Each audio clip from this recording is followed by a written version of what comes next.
আপনার তো মুসলমান থাকারই আরে মেয়ে পিছন থেকে চিল্লায় না তো, কথাটা বলতেছে। কথা একটু কম কর। শরিয়া আইন কোনো দরকার নাই, 5 ওয়াক্ত নামাজ পড়ি, আল্লাহ বিল্লাহ করি, বাপ মার কথা শুনি, এই চলবো। শরিয়া দরকার কি?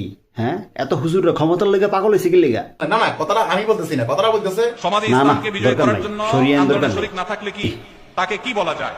কোন ব্যক্তি যদি আল্লাহর দিন, আল্লাহর বিধান, আল্লাহর আইন অনুযায়ী গোটা দেশ, সমাজ, রাষ্ট্র আমি নিজেও পরিচালিত হতে চাই, এই আকাঙ্ক্ষা লালন না করে, তাহলে সে নিজেকে মুসলমান দাবি করার কোনো নৈতিক অধিকার নেই।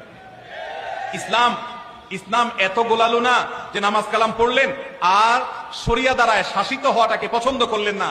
এই অপছন্দ করাটা আপনাকে বেঈমান পর্যন্ত বানাতে পারে। এইবার আপনি চিন্তা করে দেখেন, আপনি আদৌ মুসলমান কিনা। আপনার নাম রহিমউদ্দিন হলে আপনি মুসলমান হয়ে যাবেন, এমন কোনো সুযোগ ইসলামে নাই। আমি কি তাহলে বেঈমান?